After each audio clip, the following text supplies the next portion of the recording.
Good afternoon, Michelin Math students, or good evening, or whatever time of day it is for you.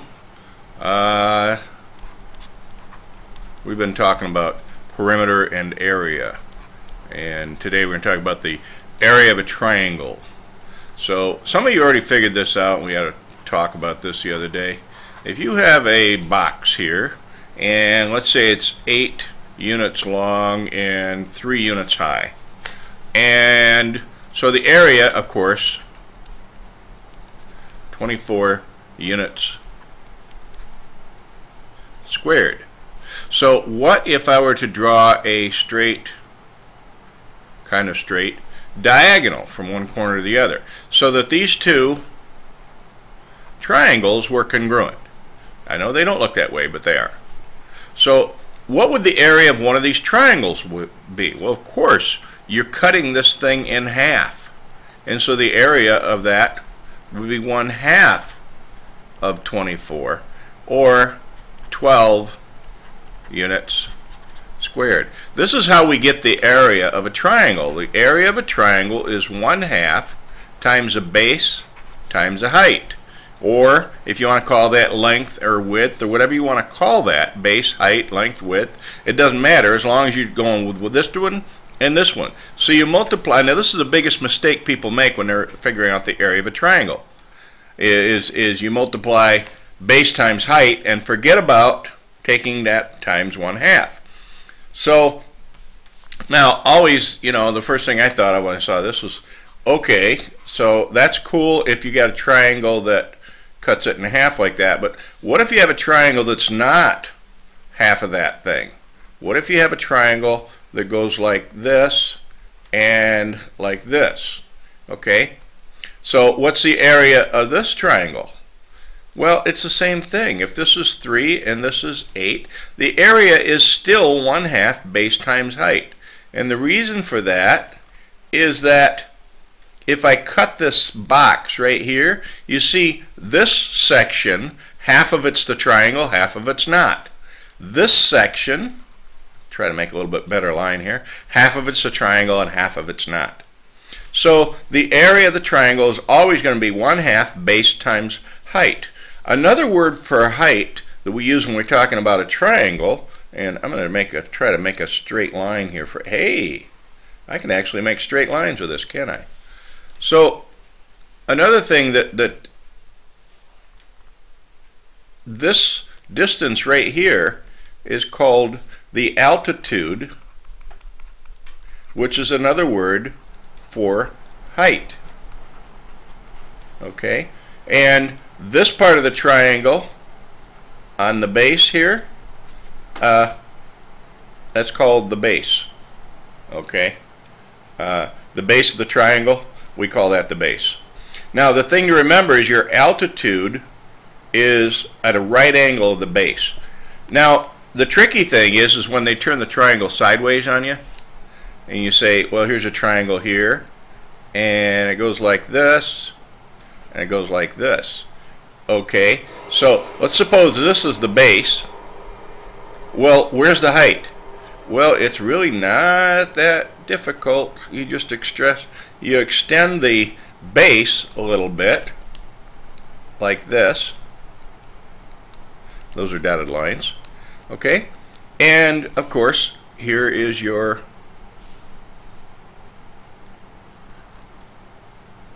there's your height. Okay, or your altitude. So that's how it works with triangles. And so what do you do if you have a triangle? You're given a triangle. The base equals 25, and the height equals, or the altitude equals 12. Well, area equals 1/2 times base times height. Well, 25 times 12, I think that's going to be about 300, isn't it? So you say 1/2 of 300, which equals 150 units squared. That's the area of the triangle with base 25 and height 12. We're going to have a lot more of those to figure out, but let's talk about parallelograms. And I can zip that right away. And I'm going to draw you a parallelogram. Okay. And doot, doot, doot.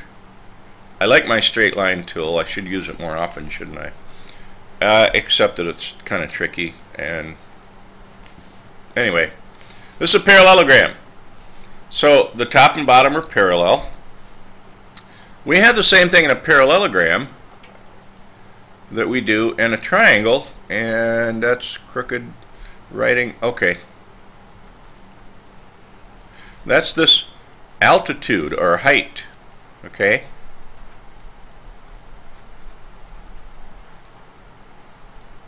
That's the height. Now, don't get confused. If I have a parallelogram, and let's say the base, now this is going to be the same top or bottom, so it doesn't matter which one. We can call this one the base or this one the base. But anyway, this is your base, this is your height. Don't get confused with this, because this part, you're going to have to figure out this. Let's suppose this is, well, we'll do another one in a minute, but this is just a leg, okay? And you got two legs that are exactly the same, and you got a base, and you got the height, okay? So let's figure out, how do we get the formula for the area of a parallelogram? I'm going to show you another parallelogram here.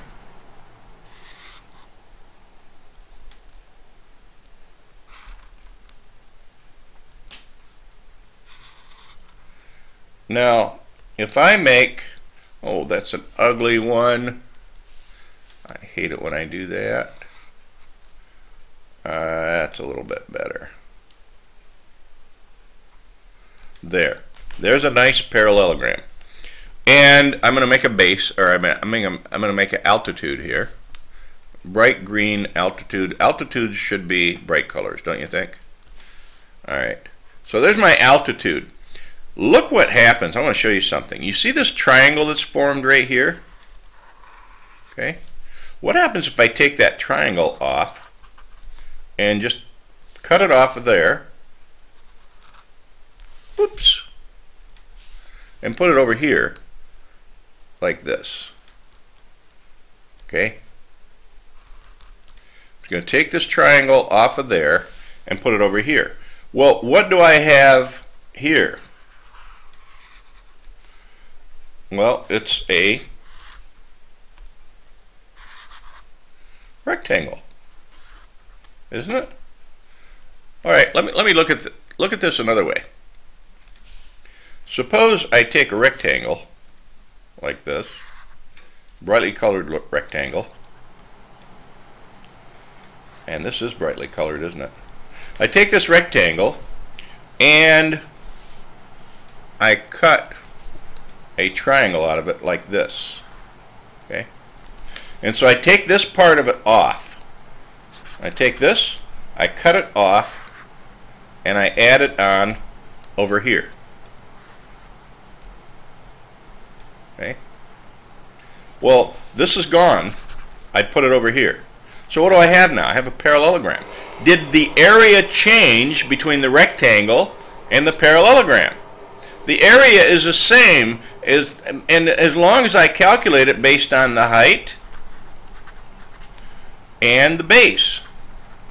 So the area of a parallelogram, you figure it out just the same way you figure out the area of a rectangle, because it's the same thing. You just cut one part of it off and stuck it on over here. So the area of the rectangle is base times height. It's real easy. Don't do the leg, okay? And let me show you what I mean.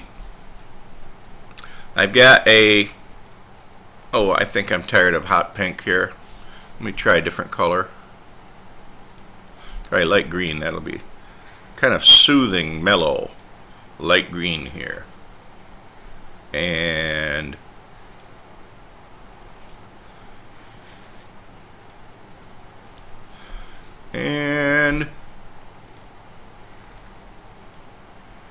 altitude, that means a right angle, of course. And so let's suppose my altitude here, or my height, is 6. My base is 12. Okay, and the leg is 8. So this is 8, this is 12, and this is 12. Okay, so what is the area? Well, it's base times height. Not 8 times 12, it's 6 times 12. Or I guess if I'm going to do it in the order that it's shown, base is 12 and the height is 6. Anyway, the area is 72 units squared. So that's how you do a parallelogram. And speaking of trapezoids, that's what's coming up next. And this is what a trapezoid looks like. First of all, it's kind of a pale yellow. You have to do pale yellow if you want to do a trapezoid. That's a new rule I just made up. And there's that. And there's that. Now, in the parallelogram, the bases are the same, aren't they? Well, they're not the same here, of course. Wait, I forgot to put the altitude. We still need an altitude for this. Okay? So, we're going to do, this is base 1, and this is base 2. And this is, of course, still the height. And so first I'm going to give you the formula for the area of a trapezoid. Area equals 1/2 of base 1 plus base 2 times the height.